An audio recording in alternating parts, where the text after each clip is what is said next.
हाँ दोस्तों नमस्कार। अपन संस्कृत का जो पहला टॉपिक है वो लेके चल रहे हैं और जिसमें वर्ण विचार है। वर्ण विचार को शुरू करने से पहले दो तीन प्रश्न आते हैं, उन प्रश्नों से संबंधित अपन कुछ जानकारियां हैं वो शेयर करेंगे। एक तो देखो, व्याकरण में काफी बार यानी संस्कृत व्याकरण में काफी बार प्रश्न निकल कर आता है कि व्याकरण के त्रिमुनि कौन कौन है। तो सबसे पहले संस्कृत व्याकरण में अपन त्रिमुनि की बात करते हैं। त्रिमुनि अब ये जो त्रिमुनि है, त्रिमुनियों में काफी बार प्रश्न आया है कि निम्न में से त्रिमुनियों में सम्मिलित नहीं है। तो अपने को त्रिमुनियों में याद रखना है कि सबसे पहले नाम आता है पाणिनि का।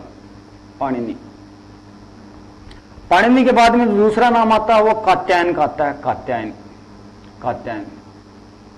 कात्यायन है वो उसकी गोत्र थी, मूल नाम उसका वररुचि था, वररुचि।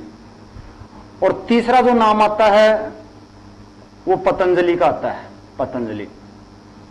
तो पहला प्रश्न है वो अपने सामने ये निकल के आता है कि व्याकरण के त्रिमुनि कौन कौन है। सबसे पहले नाम आता है पाणिनि का, पाणिनि के बाद में कात्यायन का और कात्यायन के बाद में पतंजलि का।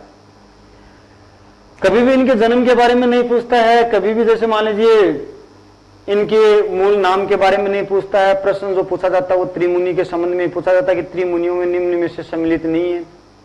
और किसी भी अन्य संस्कृत के जो रचनाकार हैं, संस्कृत के कोई कवि हैं या फिर जैसे मान लीजिए संस्कृत के कोई भाषाविद हैं, उनका नाम वो अपने सामने आ जाता है। उसके बाद की स्थिति सामान्य जानकारी के लिए कवि परिचय ने पूछ करके इनका कर्तृत्व जो परिचय है, कृतित्व यानी रचना का जो परिचय है वो पूछा जाता है। तो सबसे पहले तो अपन थोड़ा सा जान लेते हैं कि भाई पाणिनि का जो समय है वो कितना रहा है। तो पाणिनि का जो समय है वो लगभग आप 500 ईस्वी पूर्व मानोगे, 500 ईस्वी पूर्व। और इनमें से 150 वर्ष माइनस कर दो, इसका जो समय मानोगे वो 350 यानी 350 ईस्वी पूर्व मानोगे। फिर वापस 150 माइनस कर दो और इसका जो समय है वो 300 ईस्वी पूर्व है वो मानोगे। उसके बाद में इनकी रचनाओं के बारे में पूछा जाता है कि भाई पाणिनि की रचना कौन सी है। तो कई विद्वानों ने बताया कि पाणिनि ने 7 रचनाएं लिखी थी, लेकिन इनकी जो प्रसिद्ध रचना है वो अष्टाध्यायी मानी जाती है। तो एक रचना अपने को याद रखनी है। नॉर्मली प्रश्न निकल करके आता है कि एक इसकी जो रचना थी उसका नाम था अष्टाध्यायी, शिक्षा भी नाम आता है। प्रश्न पहले पूछा भी गया है कि भाई पाणिनि शिक्षा में कुल वर्णों की संख्या कितनी है, और बिल्कुल आप जानते भी हो कि 63 और 64 है। कात्यायन है, कात्यायन की जो रचना है उसका नाम है वार्तिक माला, वार्तिक माला। इसकी जो रचना है यानी पतंजलि की रचना अगर करते हैं तो उस रचना का नाम है महाभाष्य। तो यहां पे एक प्रश्न निकलता है। तो सबसे पहले अपन देखेंगे कि व्याकरण के त्रिमुनियों में शामिल पाणिनि है, वररुचि कात्यायन है, पतंजलि है। पाणिनि जी का समय देखते हैं तो 500 ईस्वी पूर्व देखते हैं, कात्यायन का समय अगर देखते हैं तो 350 ईस्वी पूर्व देखते हैं, और पतंजलि का समय अगर देखते हैं तो 200 ईस्वी पूर्व देखते हैं। पाणिनि की जो रचना देखते हैं तो अष्टाध्यायी है, कात्यायन की जो रचना देखते हैं तो वार्तिक माला है, और पतंजलि की जो रचना देखते हैं तो महाभाष्य है। तो सबसे पहले अपन पाणिनि को लेते हैं और पाणिनि के संदर्भ में अपन चर्चा है वो करते हैं। तो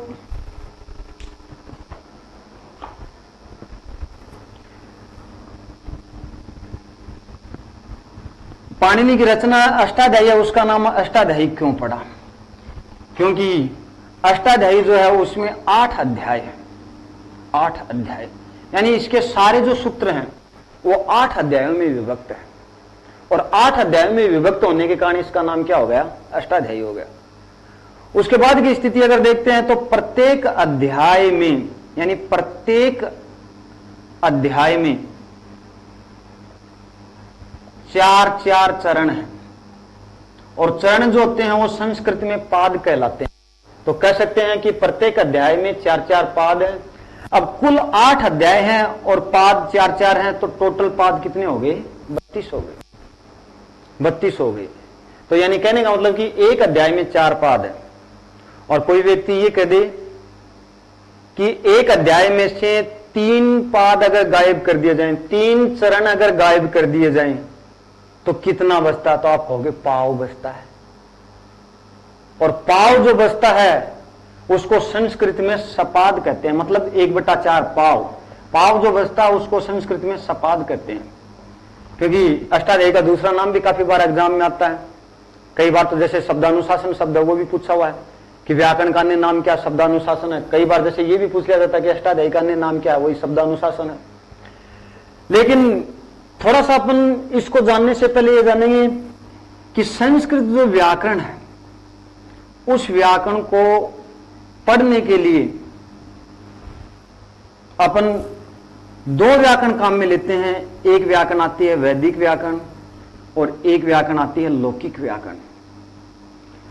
वैदिक व्याकरण को अगर जानना है तो आपको पाणिनीय शिक्षा पढ़नी पड़ेगी। पाणिनीय शिक्षा मतलब पाणिनि ने वैदिक व्याकरण को जानने के लिए पाणिनीय शिक्षा लिखी, पाणिनीय शिक्षा। और लौकिक व्याकरण अगर जाननी है तो हमें अष्टाध्यायी पढ़नी पड़ेगी।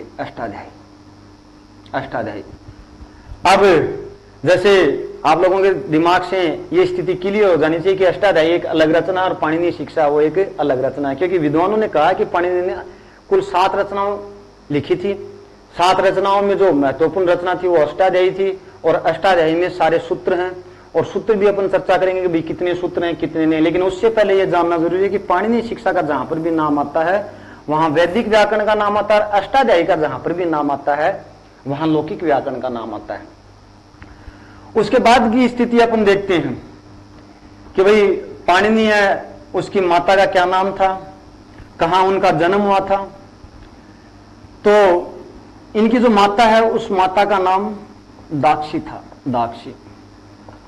और पिता जो हैं उनका नाम पणिन था, पणिन। और पणिन के पुत्र होने के कारण पाणिनि है। क्योंकि पुराने समय में बोलते थे कि भाई पुत्र की संतान वो पुत्र, वसुदेव की संतान वो वासुदेव है, कुरु की संतान वो कौरव है, या फिर मनु की संतान वो मानव है, या फिर जैसे मान लीजिए लघु से जो पैदा होता है वो लाघव है, गुरु से जो भी पैदा होता है वो गौरव है। तो उसी प्रकार से अगर पणिनि से जो भी पैदा हुआ है उसका नाम क्या हो गया, पाणिनि हो गया। कई बार जैसे मान लीजिए कई जगह अपन ये भी पढ़ते हैं कि दाक्षी पुत्र किसे कहा जाता है, तो अपन जानते हैं कि पाणिनि को कहा जाता है। पाणिनि का जो जन्म हुआ था वो सलातुर गांव में हुआ था, सलातुर गांव में। और सलातुर गांव है वो बताया जाता है कि अब फिलहाल लाहौर में पड़ता है, यानी पाकिस्तान में पड़ता है। कई बार सलातुल नाम नहीं आता, सलातुल नाम आ जाता है, सलातुल। तो सलातुल हो चाहे सलातुर हो, यानी इनका जन्म स्थान है वो यही माना जाता है और वर्तमान समय में पाकिस्तान में है। उसके बाद में जैसे मान लीजिए बात आई अष्टाध्यायी की, तो अष्टाध्यायी में 2-3 बातें हैं वो मुख्य रूप से आप ध्यान कर लें। क्योंकि अष्टाध्यायी में सारे क्या लिखे गए हैं, सूत्र लिखे गए हैं। और सारे जो सूत्र लिखे गए हैं तो उन सूत्रों में कोई विशेषता रही है। क्योंकि कोई भी चीज अगर याद की जाती है और उसको अगर सूत्रों में बांधा जाता तो वो चीज विस्तृत रूप से उसका संक्षिप्तीकरण कर देती है, यानी संक्षिप्त रूप से वो याद हो जाती है। जैसे हिंदी के विद्यार्थी जब संधि याद करते हैं तो बड़े बड़े नियम याद करते हैं, और संस्कृत के विद्यार्थी जब संधि याद करते हैं तो छोटी सी बात में पूरे कथन को कह देते हैं, यानी पूरे नियमों को बांध देते हैं। तो उसी प्रकार से सूत्र का मतलब हो गया बांधना। और कोई भी चीज अगर नियमों में बन गई है तो उसका नाम क्या हो गया, सूत्र हो गया। तो अपन अष्टाध्यायी की बात करते हैं। इसमें 8 अध्याय, अध्याय 8। उसके बाद में अगर देखते हैं तो पाद हो गए 32। अब जो 32 पाद हैं उनमें से 32 पाद हैं, उनमें से 3 पाद ऐसिद पाद कहे जाते हैं, ऐसिद। अब ये ऐसिद पाद क्यों कहे जाते हैं, क्योंकि हो सकता है कि उन सूत्रों का नाम तो मिलता है लेकिन वर्णन कहीं नहीं मिलता है, या फिर हो सकता है कि कुछ सूत्रों की वृत्ति है वो हुई है। और 3 ये होने के कारण, यानी कहने का मतलब 3 ऐसिद होने के कारण अपने पास केवल 7.25 अध्याय बच्चे, मतलब एक अध्याय में 4 होते हैं, 3 होने के कारण पौन अध्याय चला गया। तो अपने पास क्या बचा, पाव बचा और एक 7 बचा। तो ये कितने हो गए, 7.25 अध्याय हो गए। और इसीलिए कई बार जैसे नाम आता है सपाद सप्तपदी, कि अष्टाध्यायी को अन्य किस नाम से जाना जाता है, तो अपन कह सकते हैं कि सपाद सप्तपदी के नाम से जाना जाता है। एक विशेष ध्यान और दें कि पाणिनि ने अष्टाध्यायी में अपने नाम का वर्णन किया है, और जिसमें अष्टाध्यायी में उसका नाम मिलता है सालातुर्य। सालातुर्य नाम मिलता है, अर्थात पाणिनि को सालातुर्य वगैरह है वो भी कहा जाता था। ये तो बात हुई पाणिनि की। फिर उसके बाद में जैसे कई बार एग्जाम जैसे ये भी प्रश्न निकल के आता कि अष्टाध्यायी में लगभग कितने सूत्र हैं, तो आप कहोगे कि लगभग इसमें 4000 सूत्र हैं। कई बार 4000 नाम नहीं आता है, तो आप इतना भी याद कर सकोगे 3978 सूत्र हैं। 3978 अपन पढ़ते हैं तो 3996 सूत्र भी पढ़ते हैं, लेकिन लगभग 4000 सूत्र हैं। 4000 सूत्रों में माहेश्वरी सूत्रों को शामिल नहीं किया जाता है, क्योंकि माहेश्वरी सूत्र आएंगे अपने सामने, तो माहेश्वरी सूत्रों को छोड़ करके बाकी जो सूत्र लिखे गए हैं वो ये। अब उसके बाद में जो दूसरा विद्वान आता है उसका नाम है कात्यायन, और कात्यायन ने वार्तिक लिखे। वार्तिक क्यों लिखे? क्योंकि कोई बात है वह पाणिनि के सूत्रों में छूट गई, या फिर किसी बात को विस्तृत रूप से उसका वर्णन किया गया, या फिर मान लीजिए किसी बात को थोड़ा बढ़ा चढ़ा करके कहा गया, या उसकी व्याख्या की गई, और इन सूत्रों की व्याख्या जो की गई है, या फिर जैसे मान लीजिए इनके बारे में बढ़ा चढ़ा करके अगर कहा गया है, इनका परिशोधन किया गया है, या इनका परिवर्तन अगर किया गया है, तो वहां नाम उनका क्या दिया गया? वार्तिक दिया गया। मतलब सूत्रों का परिष्कृत रूप ही क्या हो गया? वार्तिक हो गया। और इसीलिए वार्तिककार कात्यायन कहलाता है। कात्यायन, कात्यायन में अपने को यही याद करना है कि कात्यायन ने लगभग 1500 सूत्रों पर 4 से 5000 वार्तिक लिखे, और 1500 सूत्रों पे 4 से 5000 वार्तिक जो लिखे हैं। क्योंकि मूल रूप से तो इसका प्रश्न यही निकल के आता है कि वार्तिककार किसको कहा जाता है, तो अपन कहेंगे कात्यायन को कहा जाता है। उसके बाद की स्थिति आती है पतंजलि। पतंजलि पतंजलि है, उन्होंने ग्रंथ तो खूब लिखे, लेकिन संस्कृत में व्याकरण की दृष्टि से जो ग्रंथ माना जाता है वो महाभाष्य है। यानी इनके ही बातों को और बढ़ा चढ़ा करके या विस्तृत रूप से उन्होंने जो वर्णन किया है, और उस वर्णन में जो भी परिभाषाएं दी हैं, उन परिभाषाओं को उन्होंने महाभाष्य में लिखा है। और ये कहा जाता है कि इन्होंने 85 दिनों में अपने महाभाष्य की रचना की थी, और 85 दिनों में महाभाष्य की रचना करने के कारण इसको 85 अहनिक भी कहा जाता है। अहनिक भी कहा जाता है। और यह कहा जाता है कि 84 अहनिक तो प्राप्त होते हैं, लेकिन एक अहनिक प्राप्त नहीं होता है। क्योंकि बताया जाता है पुराने जमाने में कि इन्होंने जब अपना अहनिक यानी एक दिन में लिखने वाला जो भी वर्णन है वो अहनिक कहलाता है, तो बताया जाता है कि उन्होंने अपना अहनिक लिखने के पश्चात छोड़ दिया, और कुछ बकरियां आई और आकर के उसको खा गई। बकरियों को संस्कृत में अजा कहा जाता है, और अजाओं ने उसका भक्षण कर लिया, तो इसलिए उसका नाम हो गया अजा भक्षायाम। तो एक जो अहनिक है, एक जो अहनिक है वो अजा भक्षायाम के नाम से प्रसिद्ध है। अब विद्वानों ने यह भी कहा है कि जो पतंजलि है, उस पतंजलि का मूल जो नाम है वो अहनिक ही था। उसकी माता का नाम है वो गौणिक था, और ये कहा जाता है कि इनके गुरु भी थे, और वो जो गुरु हैं वो उरण राज के नाम से हैं, वो प्रसिद्ध हुए थे। तो ये तो बात हुई अपने त्रिमुनियों की। उसके बाद में जैसे ही अपन संस्कृत की शुरुआत करते हैं, तो उस शुरुआत में सबसे पहले माहेश्वरी सूत्र आते हैं। माहेश्वरी सूत्र, अब ये माहेश्वरी सूत्र ये महत्वपूर्ण बिंदु है, क्योंकि पहले जो चर्चा किया उसमें तो मूल रूप से ये है कि त्रिमुनियों में शामिल कौन है, पाणिनि ने क्या लिखा है, या फिर जैसे पतंजलि ने क्या लिखा है, या फिर हो सकता है कि कात्यायन ने क्या लिखा है। तो नॉर्मली ये प्रश्न वो रिट में किया जाता है। लेकिन अब जो माहेश्वरी सूत्र हैं उनकी चर्चा अपन करेंगे। कई बार ये माहेश्वरी सूत्र नाम नहीं आता है, माहेश्वर सूत्र भी नाम आता है। तो एक ही बात है, चाहे वो माहेश्वरी सूत्र कर दो या महेश्वर सूत्र कर दो। ये जो माहेश्वरी सूत्र है या माहेश्वर सूत्र हैं, इनकी आवश्यकता इसलिए पड़ी क्योंकि संस्कृत की पूरी जो वर्णमाला है वो इन्हीं सूत्रों में छुपी हुई है, और वर्ण जानने के लिए उन्होंने माहेश्वरी सूत्र लिखे जो 4000 सूत्रों में शामिल नहीं है। माहेश्वरी तो पहला सूत्र आता है उसका नाम है ए, ई, उ और अण, यानी आई उन। दूसरा जो सूत्र आता है उसका नाम है री, लरी और कै। तीसरा जो सूत्र आता है उसका नाम है ए, ओ और ङ। चौथा जो सूत्र आता है उसका नाम है आई, औ और च। पांचवा जो सूत्र आता है उसका नाम है, व, र और ट। छठा जो सूत्र आता है उसका नाम है ल, अण। सातवां जो सूत्र आता है उसका नाम है ये, मैं, ङ, अण, न और म, यानी यम, गण, नम। आठवां जो सूत्र आता है उसका नाम है झ, भ, ये। नौवां जो सूत्र आता है उसका नाम है घ, ढ, ध, स। 10वां जो सूत्र आता है उसका नाम है ज, ब, ग, ड, द और स। 11वां जो सूत्र आता है उसका नाम है ख, फ, छ, ठ, ठ, च, ट, ट, व। 12वां जो सूत्र आता है उसका नाम है क, प, ये। 13वां जो सूत्र आता है उसका नाम है स, श, र। और 14वां जो सूत्र आता है उसका नाम है हल। हल ये सबसे पहले आपको याद करने पड़ेंगे साहब। अब याद कैसे करोगे? एक दो बार मेरे साथ में दोहराओगे तो भी याद हो जाएंगे। ए, ई, ऊन, ए, ई, ऊन। फिर जल्दी से बोलना आई ऊन, आई ऊन, आई ऊन। उसके बाद में रील, रीक, रील, रिक, रील, रिक।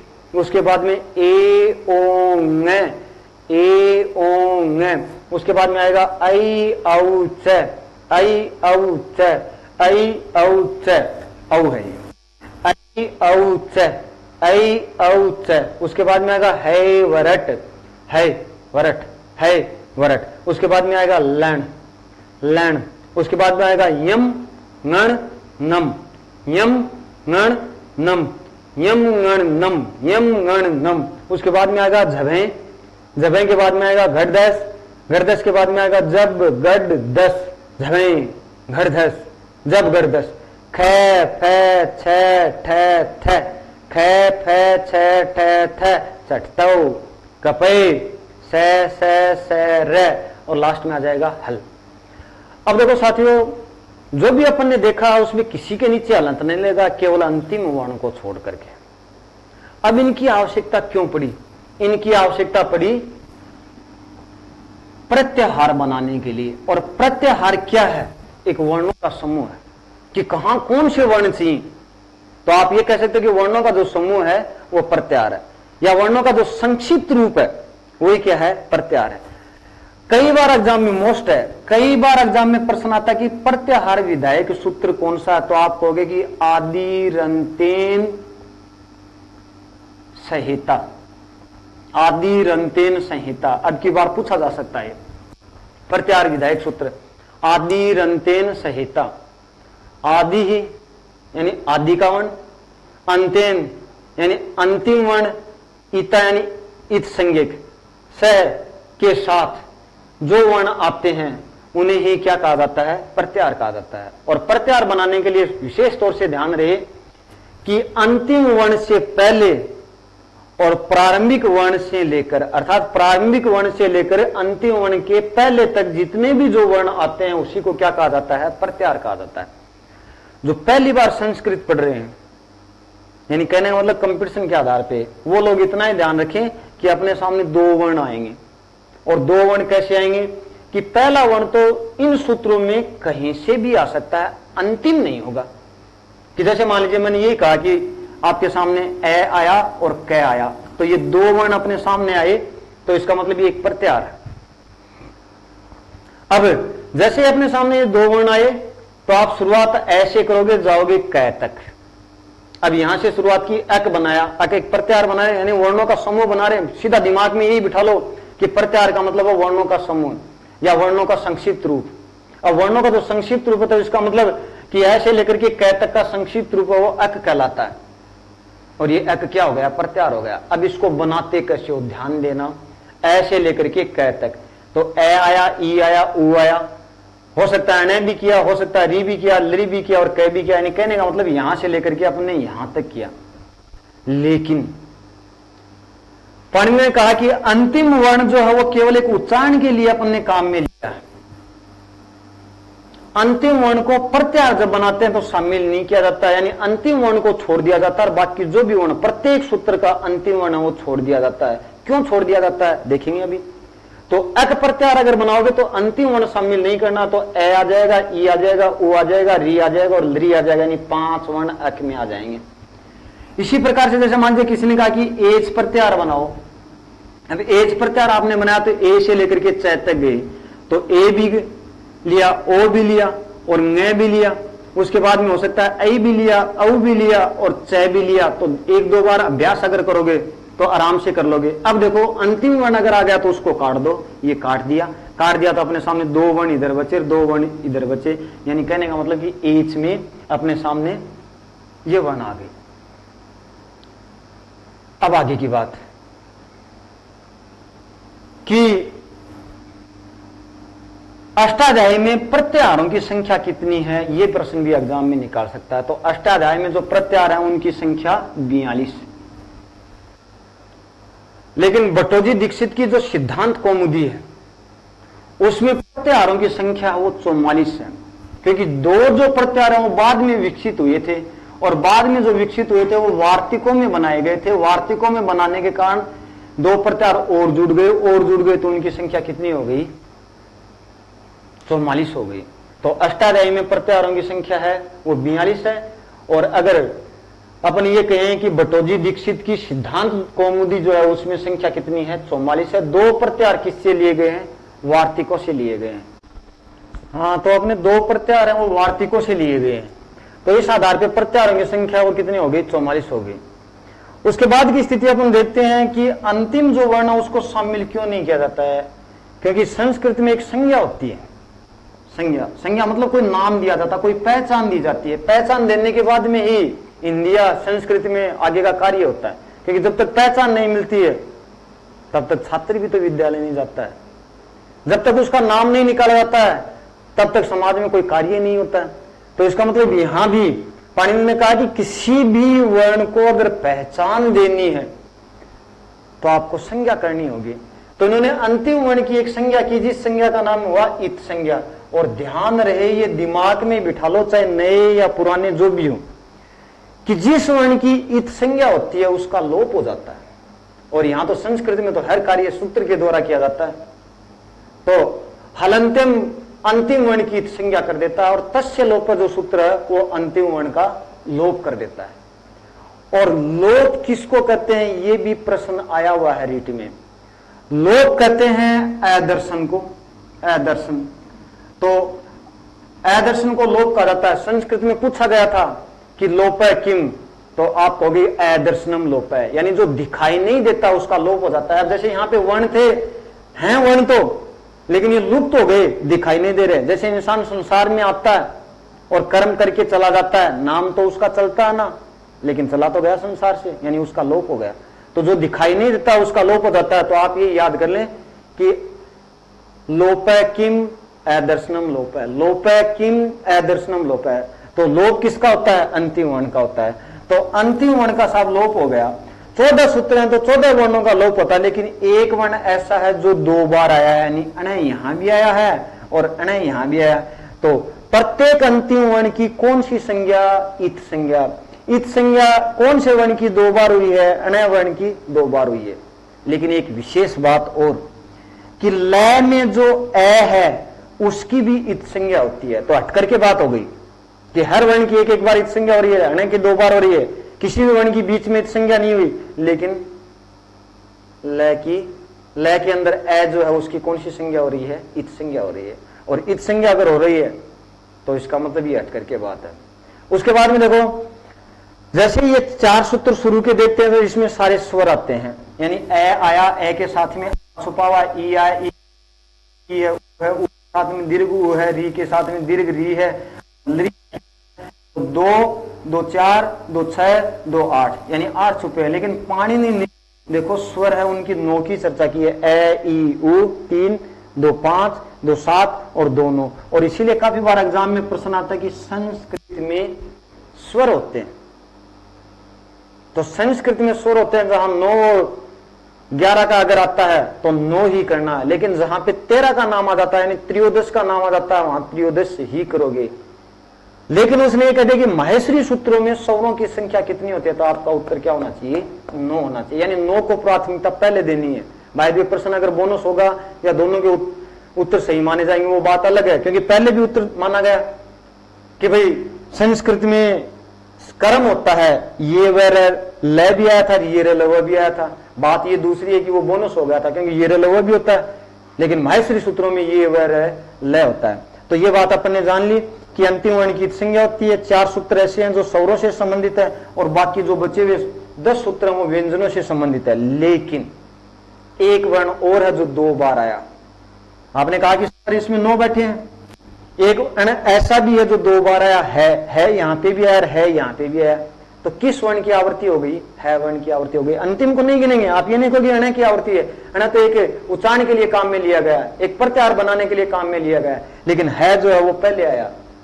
पहले अगर आया यानी कहने का मतलब अंतिम नहीं है, अंतिम नहीं है तो इसका मतलब आवृत्ति इसकी मानी जाती है, अन्य किसी की आवृत्ति आप नहीं मानोगे। इसके संबंध में अगर प्रश्न आता तो यही आएगा कि इत संज्ञा कौन से वर्ण की 2 बार हुई है, कि इत संज्ञा किम वर्ण से द्विवारम, तो अण्य वर्ण की 2 बार हुई है।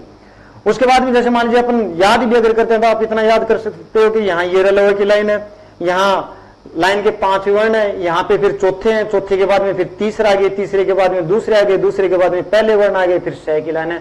यानी कहने का मतलब कि पहले ये की पंक्ति है, फिर उसके बाद में 5 हैं, फिर चौथे हैं, फिर तीसरे, फिर दूसरे हैं, फिर पहले हैं और फिर 6 की पंक्ति आ रही है। यानी कैसे भी करो ये याद करने पड़ेंगे। अब उसके बाद में और विशेष बात कि माहेश्वरी सूत्र इसमें वर्ण है। एक विद धातु होता है जिसका अर्थ होता है जानना, और विद धातु से वेद शब्द बनता है।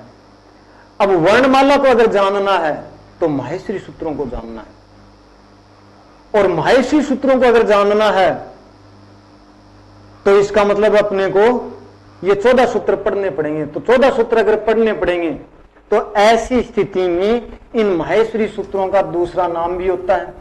पहला नाम तो ये शिव की डमरू से पैदा हुए थे, तो जिस यंत्र से पैदा हुए थे उसका नाम है या तो डकाम कह दो या फिर आप कह सकते हो डका, या फिर कई बार जैसे एग्जाम में नाम आता है डकें, यानी कोई भी नाम हो वो दे दीजिए, नाम आएगा डक से जुड़ा हुआ। ये अगर नाम आएगा तो आप कहोगे कि डमरू नामक वाद्य यंत्र से ये पैदा हुए हैं।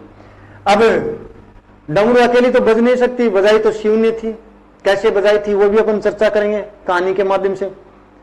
उसके बाद में जैसे मान लीजिए शिव के सूत्र होने के कारण इनको शिव सूत्र जाल कहा जाता है, शिव सूत्र जाल। या फिर जैसे मान लीजिए इसमें वर्णों का समय यानी वर्णों को अगर जानना है तो माहेश्वरी सूत्र पढ़ने पड़ेंगे। माहेश्वरी सूत्र पढ़ने पड़ेंगे तो माहेश्वरी सूत्रों का अन्य नाम वर्ण वेद भी होता है, वर्ण वेद नहीं होता तो इसको अक्षर वेद भी कहते हैं। वेद को संस्कृत में समामनाय कहा जाता है, समामनाय।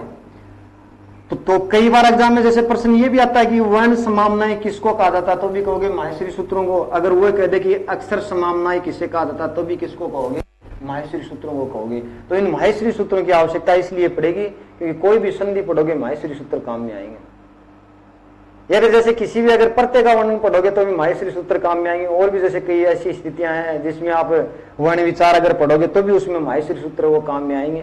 तो आप देखो व्यंजन अपने 33 होते हैं, 9 स्वर होते हैं, 33 और 9 को अगर मिलाते हैं तो 42 है। तो आप एक लॉजिक भी याद कर सकते हो कि हो सकता है कि पाणिनि ने सोचा कि 42 प्रत्याहार बनाने हैं साहब, और 42 प्रत्याहार बनाने हैं तो एक वर्ण को एक ही दे दिया, याद करने के लिए इतना याद कर सकते हो। तो एक वर्ण को एक दे दिया, वर्ण भी 42 है तो प्रत्याहार भी कितने हैं, 42 है। तो कह सकते हो कि पाणिनि द्वारा रची गई अष्टाध्यायी है, उसमें वर्णों की संख्या कितनी है तो आप कहोगे 42 है। ये नहीं पाणिनीय शिक्षा में, क्योंकि मैंने कह दिया कि पाणिनीय शिक्षा है वो वैदिक व्याकरण को जानने के लिए लिखी गई थी, अष्टाध्यायी है वो लौकिक व्याकरण को जानने के लिए लिखी गई थी। यानी रामायण के बाद में या रामायण से लेकर के रामायण के बाद में जितने भी काव्य महाकाव्य आए हैं वो सारे के सारे लौकिक हैं। वेद वेदांग वगैरह हैं, आरण्यक हैं, उपनिषद हैं, ये सारे के सारे हैं वो कौन सी में आते हैं, वैदिक में आते हैं। तो वैदिक व्याकरण को अगर जानना है तो अपने को पाणिनीय शिक्षा पढ़नी पड़ेगी। पाणिनीय शिक्षा में जो वर्ण 63-64 होते हैं उनके संबंध में मैंने एक वीडियो है वो आपको भेज दिया था, उसमें आप याद कर सकते हो। अब जैसे मान लीजिए कुछ प्रत्याहार अपन बनाते हैं और प्रैक्टिस भी आपको करनी है, क्योंकि कल जो चलोगे तो उसमें संधि वाला टॉपिक है वो प्रारंभ हो जाएगा। अब जैसे मान लीजिए अपन बनाते हैं एच प्रत्याहार बनाते हैं, तो शुरुआत ऐसे करेंगे, खत्म च पे करेंगे, तो ऐसे लेकर के च तक ए आया, ई आया, ओ आया, लास्ट वाला नहीं आया, री आया, लरी आया, लास्ट वाला नहीं आया, ए आया, ओ आया, लास्ट वाला नहीं आया, और आई आया, औ आया, लास्ट वाला नहीं आया। अब तो शंका नहीं है ना कि लास्ट वाला क्यों नहीं आया, क्योंकि उसकी इत संज्ञा होकर के उसका लोप हो गया, क्योंकि आधा है, सोच लो दिमाग में, आधा है, दौड़ नहीं पाएगा, छोड़ दो, तो छोड़ दिया अपने, छोड़ दिया तो 3 ही आ गए, 2 ही आ गए, 5 2 ही आ गए, 7 और 2 ही आ गए, 9, यानी सारे। तो इसीलिए संस्कृत में स्वरों को क्या कहा जाता है, एच व्यंजन है से लेकर के लय तक जाते हैं, इसलिए व्यंजनों को क्या कहा जाता है, हल।